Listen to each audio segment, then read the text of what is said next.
This is Dan Seifert with MobileBurn.com, and today I'm taking a quick look at the Samsung Captivate Glide for AT&T. The Captivate Glide borrows a number of features from the older Galaxy S models from last year and the newer Galaxy S2 models that debuted this year. So let's take a look at the hardware and what we've got. For starters, we've got a 4-inch Super AMOLED display. This is not a plus display as seen on the Galaxy S2 models, but an AMOLED, straight AMOLED display as we saw on the older Galaxy S models. That means it is a pentile display. Let's see if my camera can focus here. But at 4 inches, it's really hard to see any sort of pixelation or jagginess.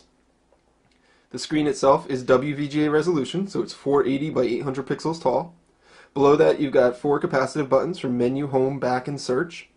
And then up above that is a 1.3 megapixel front-facing camera, some light sensors, and your earpiece. Taking a look at the side of the phone, you can see kind of what makes this different than the Galaxy S2 models that have been on the market this year, and that it features a slide-out keyboard, which we'll take a look at in a moment. Thanks to that slide-out keyboard, it is fairly thick at 12.7 millimeters. In fact, it's almost double the thickness of your average Galaxy S2 smartphone when you're holding it side by side. The numbers say that it isn't, but when you're holding it in your hand, it does really feel twice as thick. The particular left side here has the volume rocker up and down there. If we take a look at the bottom, there really isn't too much going on there.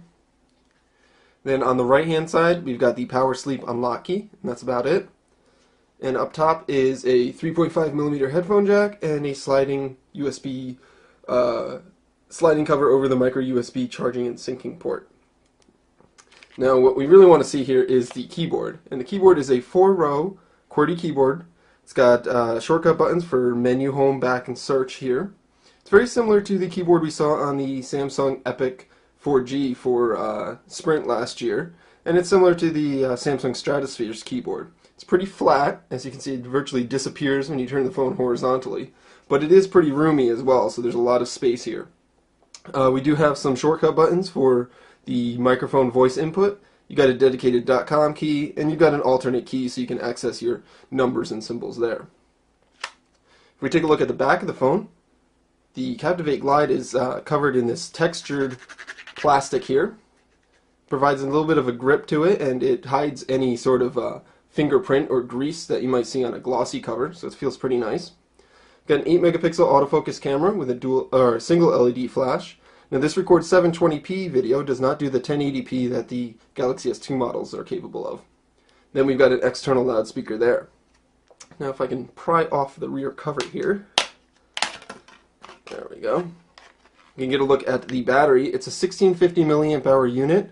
AT&T says you should be able to get about 8 hours of talk time or about 16 and a half days of standby with it. There's your SIM card slot and a micro SD card slot. The Captivate Glide does not come with a micro SD card out of the box, but it does have 8 gigabytes of internal storage for the user. The slot supports cards up to 32 gigabytes in size if you do want to expand your memory or storage capabilities. Now the Captivate Glide is a pretty well put together phone. Even though it does have that sliding hinge, it's not very loose. Once you open it up, it does have a little bit of wiggle to it, but really not too much, and it does snap into place pretty solidly. The Captivate Glide features the same software as many of the other Galaxy S2 models, so it's got Android 2.3.5 Gingerbread and TouchWiz 4.0, so it's a newer TouchWiz version than we saw on the Galaxy S models from last year. As you can see, you've got the fancy home screen transitions there. We've got the new widget system. And the app tray features the fancy transitions as well. What is different about the Captivate Glide is that it's powered by a different processor than any of the Galaxy S2 models.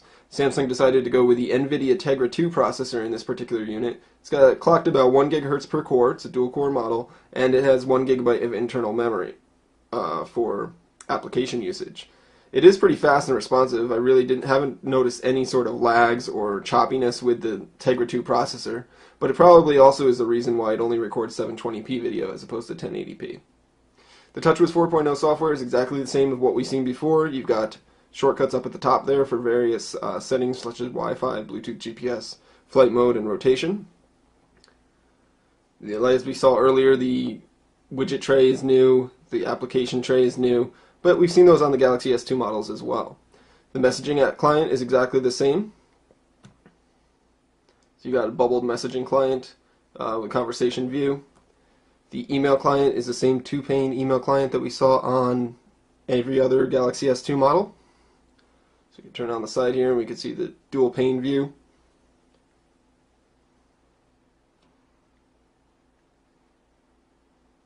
And we've got some formatted text, features pinch to zoom. Everything is pretty smooth and fast.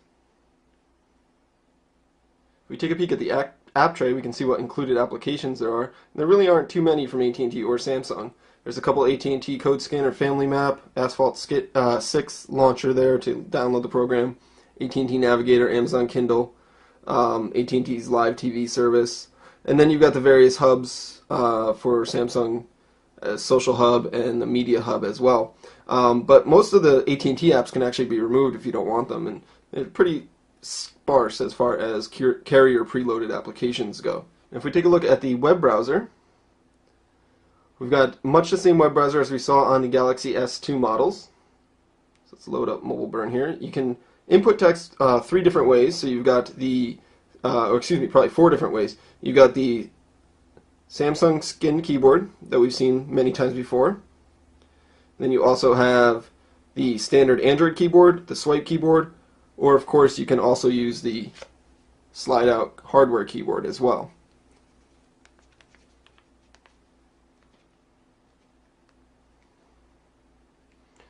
And here we can see it loaded up our mobile web page pretty quickly. If we jump over to the full site, you can see that that loaded pretty quickly as well. It's still loading a little bit in the background, but we're able to scroll around while it still loads. Pinch to zoom works. It's very smooth and fast. Double tap to zoom works as well. It even features the tilt zoom feature. And it supports embedded flash video.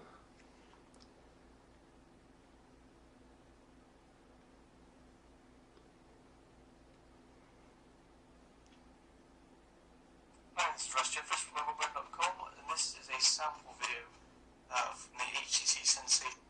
There you go. Now, if you pinch all the way out, you can access your multiple window interface, so you can access more than one page at once.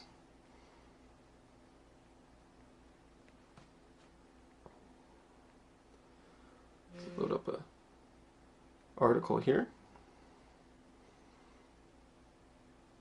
You can see it loads the pages pretty quickly. It's pretty fast and snappy web browser, even though it's not powered by the same Samsung or Qualcomm processors as the Galaxy S2. The Captivate Glide really has no issues browsing quickly.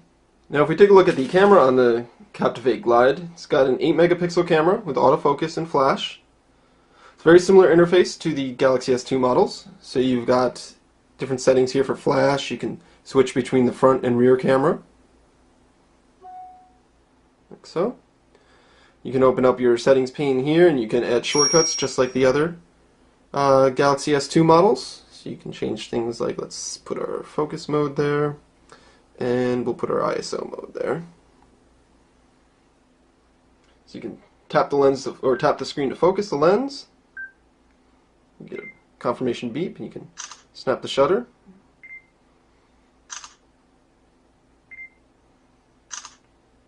And then you can view your picture immediately afterwards. Pinch to zoom for more detail. Share it to various Android applications. Pretty typical there. If we snap over to the video recording mode, it records in 720p video, but it does not have continuous autofocus, and it seems to be a fixed focus video as well.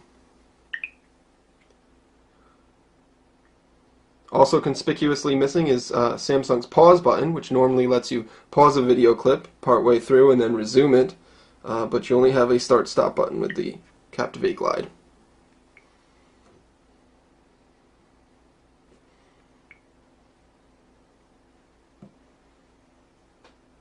Also conspicuously missing is Samsung's pause button, which normally lets you pause a video clip partway through and then resume it, but you only have a start button with. There we go. So there you have it. That's a quick look at the Samsung Captivate Glide for AT&T. If you're looking for a Samsung Galaxy S2 but you really want a physical hardware keyboard, the Captivate Glide is probably the closest that you're going to get to it. It's powered by a dual-core 1 gigahertz NVIDIA Tegra 2 processor. Features 1 gigabyte of RAM. It's got a little bit smaller screen than other Galaxy S2 models at only 4 inches across, but of course it features that 4-row keyboard, which does make it a little bit different. It's about 12.7 millimeters thick, 147 grams in weight. Has an 8 megapixel autofocus camera with an LED flash on the back, but it only records in 720p video, so if you wanted 1080p, you will have to go with one of the other Galaxy S2 models. It runs Android 2.3.5 Gingerbread along with Samsung's TouchWiz 4 interface, so the interface is just the same as we saw on the Galaxy S2 phones. And it sells for about $149.99 with a new 2-year contract. You can pick this up from AT&T now, in store and online. There you go, that's a Samsung Captivate Glide for AT&T. This is Dan Seifert with MobileBurn.com.